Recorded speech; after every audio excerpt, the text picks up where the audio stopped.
Ladies and gentleman, आज की ये वीडियो उन बच्चों के लिए जो कि आर्मी, नेवी, एयरफोर्स में अप्लाई करते हैं।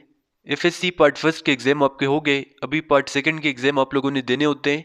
लेकिन वैकेंसीज आ जाती है आर्मी, नेवी, एयरफोर्स की, तो बहुत सारे बच्चे एफएससी पार्ट फर्स्ट की बेस पे अप्लाई करते हैं क्योंकि उनके पास सिर्फ रिजल्ट होता है फर्स्ट ईयर का, सेकंड ईयर के अभी एग्ज़ाम देने होते हैं, इसके बाद ही रिजल्ट आएगा।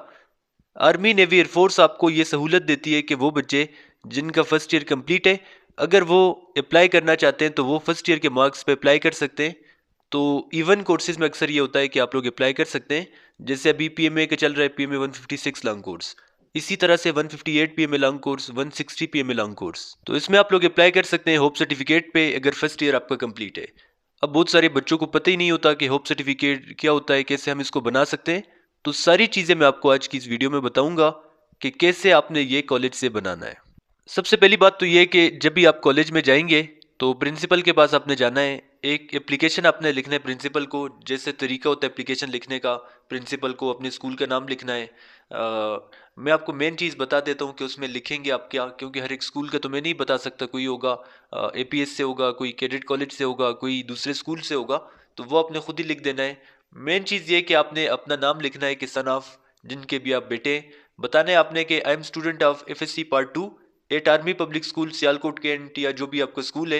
आई have secured 78% marks in FSc part 1 and I am confident that I will achieve more than 70% marks in FSc part 2। ये लिख दिया। इसके बाद आपने लिखना है I intend to apply for Pakistan army recruitment which requires a hope certificate for provisional eligibility. Therefore I kindly request you to issue me a hope certificate confirming my expected academic performance. I shall be grateful for your cooperation. ये आपने लिख देना है, नीचे अपना नाम वगैरह लिख देना है आपने। अभी इसमें क्या है कि आपने बता दिया कि मेरे एफएससी पार्ट फर्स्ट में इतने परसेंट मार्क्स हैं, पार्ट सेकंड में मुझे यकीन है, मैं कॉन्फिडेंट हूँ कि मेरे इतने परसेंट मार्क्स आ जाएंगे। अभी ये आपने लिख दिया। ये मैंने आपको एक टेम्पलेट बता दिया, आसान वाला, मुश्किल भी हो सकता है लेकिन मैंने आपको एक आसान सा बता दिया। इस तरह से आपने टाइप कर देना है। पहले तो आपने जाना है, ये एक पेज पे लिख देना है। वहाँ पे कंप्यूटर वाले जो होते हैं प्रिंट वाले, उनके पास जाना है, उनको बोलना है कि ये आपने टाइप कर देना है।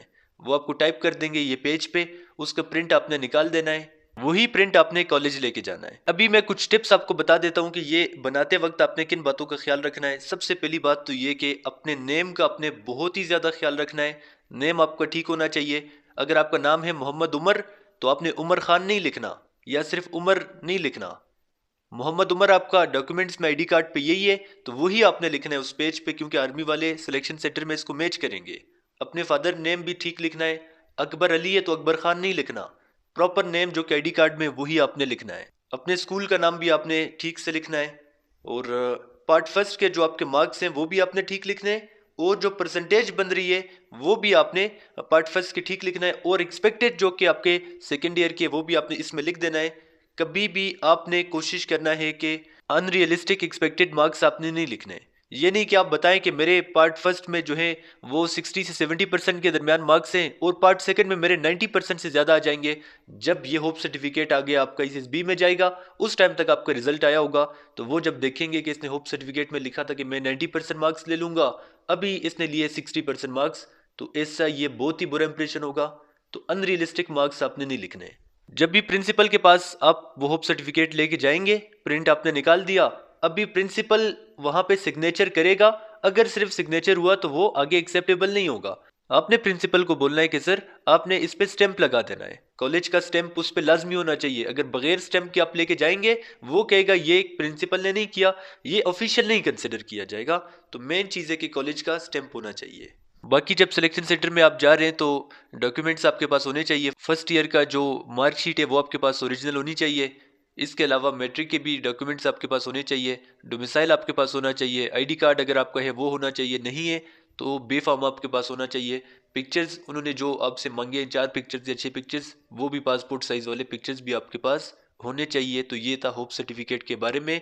अगर आपको फिर भी समझ नहीं आ रही तो ये स्क्रीन पे आपके सामने व्हाट्सएप का नंबर आ रहा है, इसी पे आप मैसेज कर दे, आपको बता दिया जाएगा। आर्मी, नेवी, एयरफोर्स तीनों के बारे में ये होप सर्टिफिकेट तीनों के लिए था। तैयारी के लिए बहुत सारे बच्चे परेशान होंगे, परेशान नहीं होना, हम आपकी कंप्लीट तैयारी करवाएंगे। सबसे पहले आपको वर्बल समझाया जाएगा, नॉन वर्बल भी, उसके बाद एकेडमिक, फिर आपके मॉक टेस्ट भी होते हैं। सारी चीज़ें हम आपको देंगे, नोट्स, पास पेपर्स, प्रैक्टिस के लिए मटेरियल भी मिलेगा।